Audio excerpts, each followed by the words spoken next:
Okay, so in vinegar, here is the extra virgin, and here is the total slut. Okay? And we have a lot in between. Now, so what we've got in here is fermented wheat, rice, corn, alcohol has been added, and also sake kasu. So it's a mixture of grains. It's still grain-based vinegar. It's not fruit-based like apple or grape. Okay, so it's grain, but it's a mixture of grains, and alcohol has been added. It doesn't depend upon the natural fermentation processes. So it's called su, or vinegar, in Japanese, and it's the slut. She's really been around and had a lot of partners. Here you've got the opposite end, and the first character, jun, is pure. Okay? So unadulterated. There's nothing else that's been added to it. You have genmai, which is the brown rice, so it's not rice that's even been whole, and then the same character su at the bottom for vinegar. When you look at the label, there's only one, for all that long list that I just read you from this label, there's one word, genmai. End discussion. Just brown rice. So that's the only thing that had been used in order to make this. So it's naturally fermented. Okay? So there hasn't been anything else added. And just to give you a sense of several stages in between, you've got kome-su, rice vinegar, and when you look at the side, the only grain is rice, kome, but alcohol has also been used. So it's not a natural fermentation process. And the Japanese will often talk about kaori, about aroma. It really makes a huge difference in the aroma. The pure grain, gorgeous flavor and aroma is very significant in this. It gets this one is closer to industrial product. yeah, it's subdued when you use alcohol. This, you see the same character jun for pure, meaning it's unadulterated, but then it's kome-su. So it's not brown rice, it's hulled rice. And when you look at the side again, you'll see that there's only one character, kome. It's not genmai, brown rice, but it's just rice.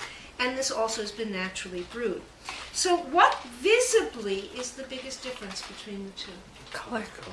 So what does that mean in terms of you, the chef, the cook, in terms of cooking? If you're looking for delicate, or you're using it with white kinds of things, you might use the lighter. So you may need to balance the absolutely exquisite flavor and aroma of your genmai su with the fact that it's going to stain the food slightly. And you may decide instead you want to go with that. And also look at even the difference in terms of color here.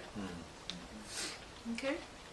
So the more adulterated, the lighter the color. So sometimes your decision is going to be made by color as well. In the Japanese household, not just the kitchen, how is vinegar used? It's a disinfectant, it's a bleach.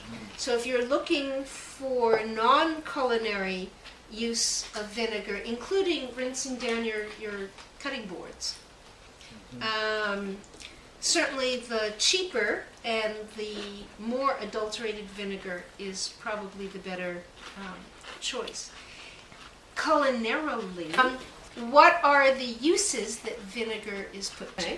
So in some cases, it helps bleach the color of vegetables. Gobo, burdock root, and renkon or hasu, lotus root, is one of them. What does it do, though, to green vegetables? It turns it brown. Have you ever noticed? As a matter of fact, there are enough of those pickles left to see what happens to the cucumber. And the reason why Kirby cukes that are done into kosher dills turn that sort of different color is the acidity. So it actually, the acidity will change green and make it brown. So that could be good or it could not be good. depending upon, but it definitely changes the color of food. But in most purposes in the Japanese kitchen, it's for bleaching. So what's the other thing that sometimes vinegar is used for? Well, the obvious is a tart flavor. Okay, so you've got all different kinds of sweet and sour sauces that are done with it. So very often vinegar is used in the Japanese kitchen to help tenderize food as well, depending upon what it's made from. So I don't know how many kitchens, I'm looking Japanese kitchens, have more than one kind of vinegar, but I would suspect that most kitchens have at least two.